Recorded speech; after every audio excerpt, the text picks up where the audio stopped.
Greetings fellow masters and welcome to the channel. Today this guide is going to cover the Camelot bosses in order from the easiest to the... Oh my god, did you seriously do that? This is some BS. I hate this stupid game. I'm just gonna shut this off and go make a post on the internet. And I will be tagging the times in the descriptions down below so that way you can pop from boss to boss without potentially spoiling any of the other bosses. So with that said, spoiler warning initiated. Let's get into it.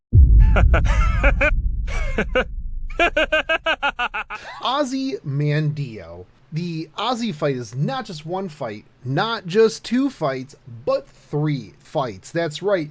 You are going to be fighting him 3 times. Now, you will fight him earlier on in the story. However, he will not have his buffs and he will be a little bit easier to fight. This is going to be the fight later on. So, that's right. You're going to have 3 fights because you just cannot get enough of those delicious abs. He just keeps coming back. You will have 3 waves to complete in this fight. Wave 1 is going to consist of Ozzy plus a male Sphinx. Wave 2, he kicks that dude out of bed and picks himself up a female Sphinx. And wave 3 is going to be Ozzy with a chocolate bunny. Now, the best way to handle this boss fight is to bring your strongest assassin as well as a solid support and a rider. You will want to burn Ozzy down as fast as possible. On the last wave, he will have 300,000 hit points, which is quite a bit of hit points, and it is going to be a little tough to bring him down. Once you start the 3rd wave, Ozzy will be rocking a full NP gauge right out of the gate. The other thing is, if Ozzy is allowed to pull off 2 or more Imperial buffs on himself, well, he basically becomes invincible while just absolutely wrecking your team.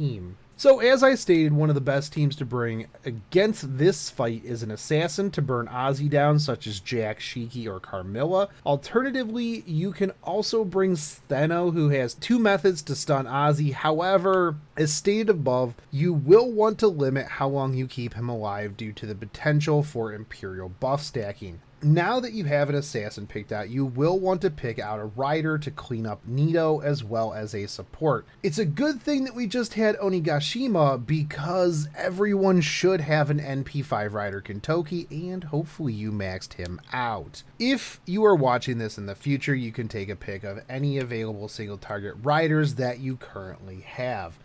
Dank Meme Master Marie is also a good option for support. The obvious pick is a waiver, but if you're not rocking a waiver, you can go with a David for the entire team evade. Also, you can bring Uriel for the additional stun from Siren Song A, as well as a charm on her Noble Phantasm. Not only that, but her NP will do extra damage to Ozzy to help bring him down faster. But if we're talking about support, well, one of the MVPs of this event is going to be Besko High Mash. Not only will she be able to increase your party-wide defense for 3 turns, but she can also bring the guts to eat Ozzy's Noble Phantasm as well as hitting herself or a team member with invincibility.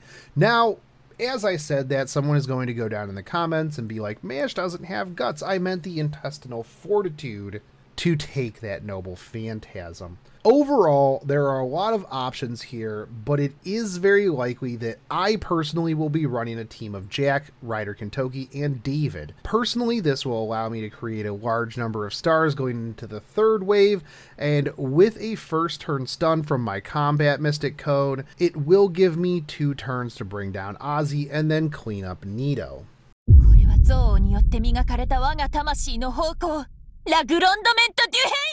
Lancelot's Grail buff grants him not only the defense of a ruler, which comes with the downsides of receiving extra damage from Avengers, but he is also immune to debuffs, so we should be focusing on bringing servants that bring the pain and further increase that pain. The first time you meet him, he will have about 240k hit points. The second time you meet him, he's going to be bumped up to about 380k. So bring Zerkers, bring Avengers, nuke him down. Your support will want to focus on increasing damage as much as possible to just amplify the amount of damage that your Berserkers and Avengers are going to be bringing. Good supports to bring are David for the increase in attack, as well as the 1-turn evade. This will help keep your DPS alive. Hans Christian Andersen will be good to provide stars and crit support for your damage dealers, and William Shakespeare will also shine here because, well, if you are bringing an Avenger or a Zerker, chances are you will want to increase that buster damage. The one thing of note here is that if you do not have any solid Berserkers or Avengers, you can also bring Archers, as he will only do half damage to them. This fight is very straightforward, and there's not too much in the way of gimmicks here. Tristan's Grail buff grants him a few things. He will receive a buff that eliminates the class meta, which means that Lancers will not deal 2 times damage to him. Same goes for Berserkers. He also cannot be debuffed with poison. He will do 1.5 times damage against all classes except shielders, and he is weak against sabers. That's right, an archer who is weak against sabers. You will be fighting him multiple times. The first round, you are going to have a trash round to build up your noble phantasm, and if you stack some sabers, you should be able to nuke him down fairly quickly. A good option on the first battle to save your saber's HP would be to bring an AoE wave clearer and then combat suit swap your saber in after you clear that wave. The second time around, he's going to be rocking 480,000 hit points, which is a bit rough. But you also don't have to worry about dealing with the first wave of archers, so your sabers will be nice and fresh.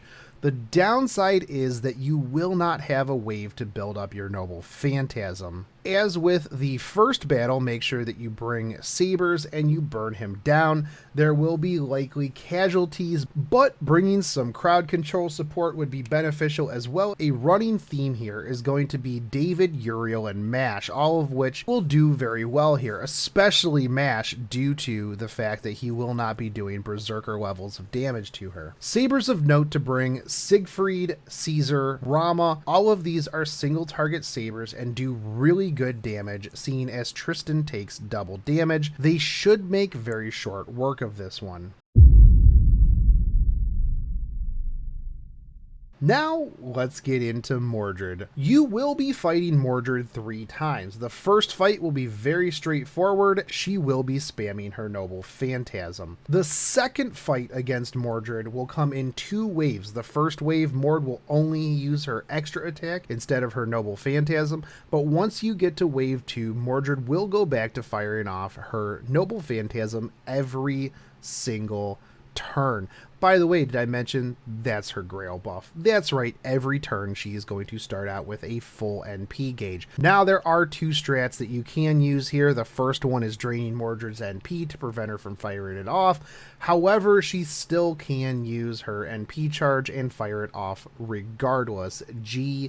The dream team for this is going to be a Tamamo Orion waiver team for damage cut, charge removal, plus the damage from Orion. But if you do not have this as an option, you can also go with, yet again, David, who brings the 1-turn evade to eat at least 1 turn of noble phantasm. Couple that with your combat suit, and this will give you 2 turns. You will want to burn Mordred down as fast as possible, so a David Herc or a David Ku Alter along with an Alexander would be a viable option for this. This way you bring a little bit of charm via Alexander plus attack up for all allies. Additionally, his noble phantasm will help you gain a pile of stars that you can follow up with to use on Herc the next turn. The third fight is much like the first fight in that it's just Mordred, so that means that she will be spamming that noble phantasm right out of the gate. She does come with more hit points, but very straightforward. Use the same strat that you did for the second half of the second fight, or the same strat that you used for the first fight.